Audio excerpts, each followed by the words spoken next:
you guys know that the United States is pretty much a shithole for social life, right? How do I feel now? So when I got to Orlando, I left DFW.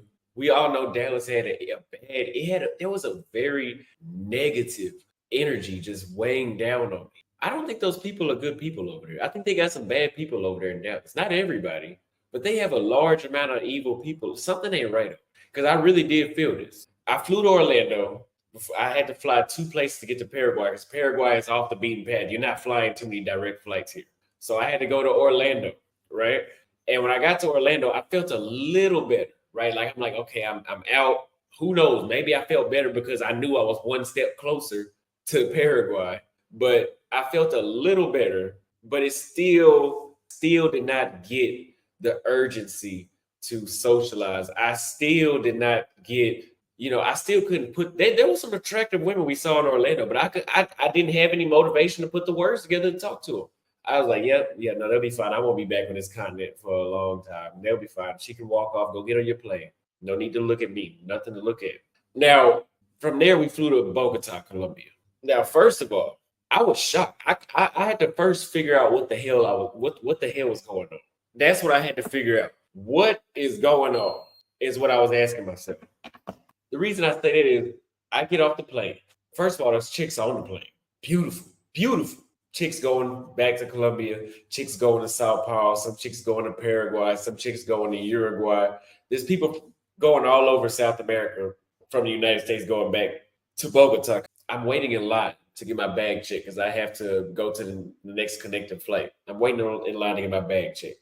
Beautiful women all in the line. All in the line. In Bogota. People told me there was ugly chicks in Bogota. I know this is an airport, but it was still shocking. Maybe it was just the airport. I don't know.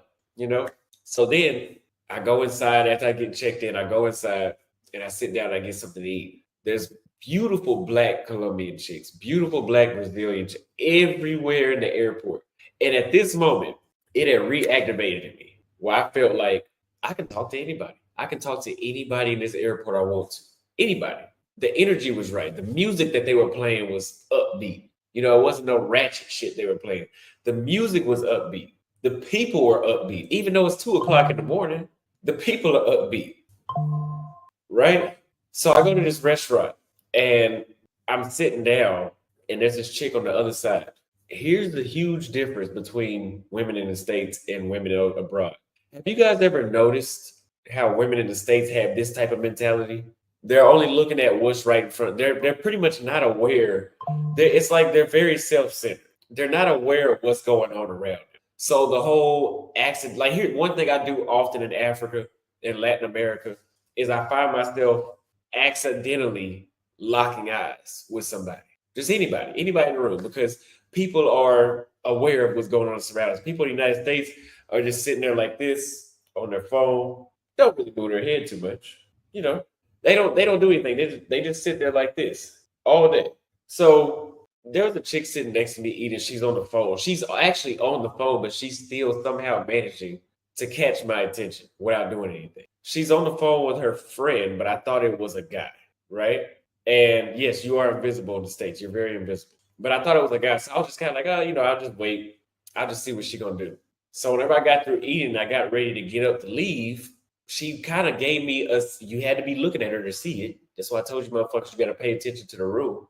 She was looking kind of like, she wasn't looking at me, but she was giving a signal that she was looking in my direction. So I called her out. Same basic introduction. Hello, how are you? And she responded, I'm doing good. And you? So I walked around, came back, because I was walking away. I walked around and came back and talked to her for 5 or 10 minutes. She's asking me, where am I from? Where am I going? Am I just passing by? She gave me her number. She called it. She screenshot. She's putting in a lot of effort. And, people love to say, oh, that's because this, that's because. I don't give a fuck why it is. All I'm worried about is it's happening here and it wasn't happening there. I don't care why. Like, have you ever had bad customer service and at a restaurant and you bring a different server and then a different server comes out and they're nicer? Do you sit around and say, I wonder why I'm not going to be able to sleep at night because I need to figure out why that last server was so rude. I don't give a fuck about the last server. All I know is he didn't do his job. This one is doing the job. That's all I care. It's not my problem. Your day fucked up is not my problem. You need to go to therapy. You need to fix that by yourself. Don't fuck up my day. Okay. They were way more approachable. That was the first chick I had approached since I left the States. Really, yeah, since I had left the States, that was the first one I approached was the one in Bogota. And I was shocked. I was having a reverse culture shock again because I'm just talking. I'm just asking her basic questions and she's smiling and she's laughing and she's engaging in the conversation. But when I was in DeSoto, Frisco, Plano, Dallas, Fort Worth, Arlington, when I saw women, I really didn't have the motivation to engage in conversation because I knew they wasn't gonna have shit back to say. There was what conversation were we gonna have? There was no conversation to be made. She doesn't even know what she ate for breakfast this morning.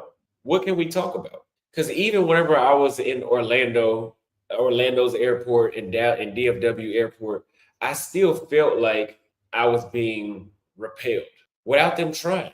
Their energy does not give off, I want to be entertained by a man. Can we agree on that? Most American women do not give off the energy that they want to be entertained by a man. In these other places, like I told you guys before, they give you welcoming energy that pretty much makes you that pretty much puts you in the mindset of what am I going to lose by speaking to her? Let me just speak to her. Let me just ask her how she doing. That's the mindset that puts you in being in the outside of the country because they actually give you gravitating energy versus in the States, that's not, I mean, how can you disagree with that? Does anybody think in the States that women are just walking around approachable? Does anybody think that women are walking around approachable in the States? I don't think so.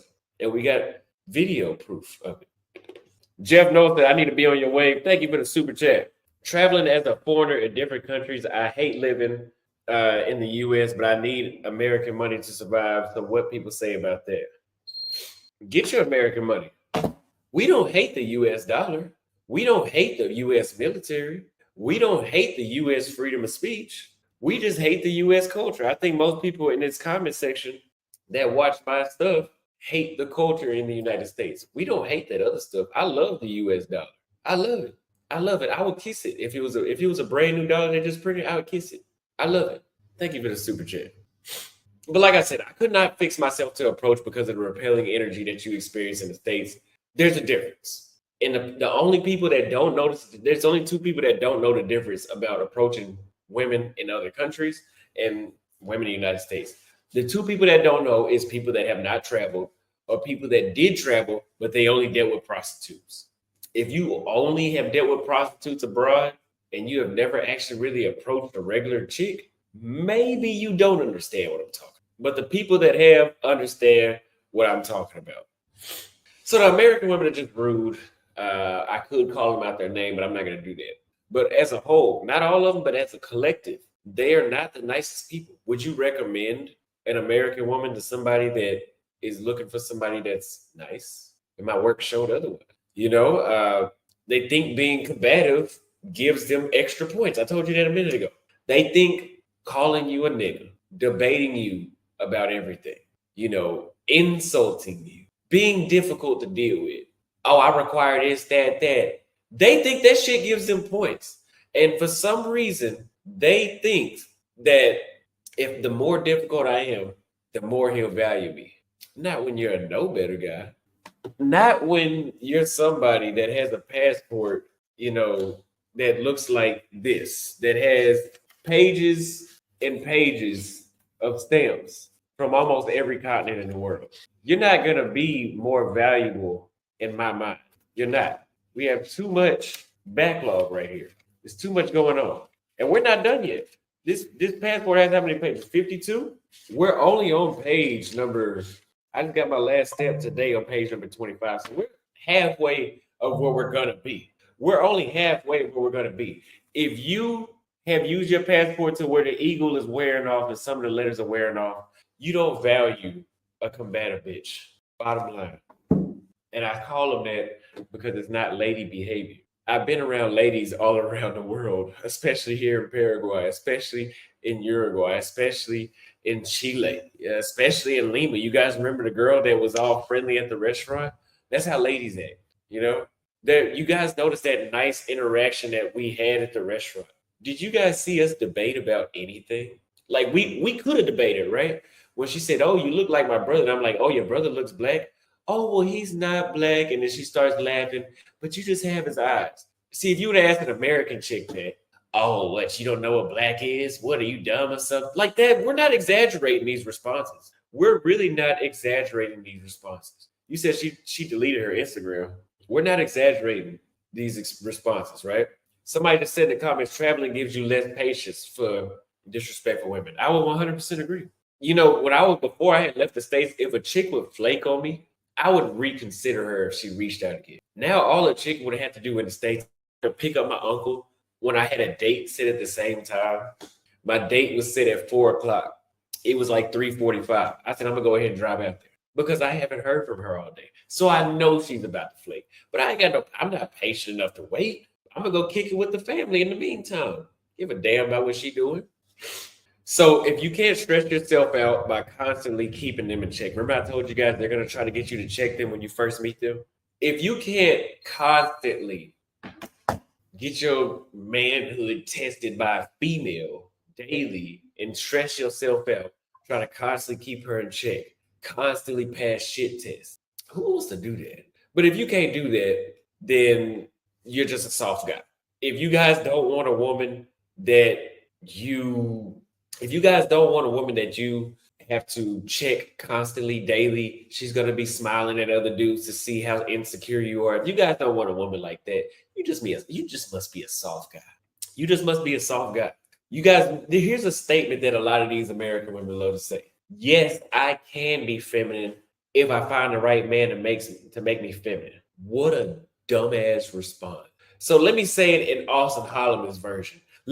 For the women that don't understand how stupid that shit sounds, let me show you how it sounded if I said it. Guys, I could be masculine for a woman.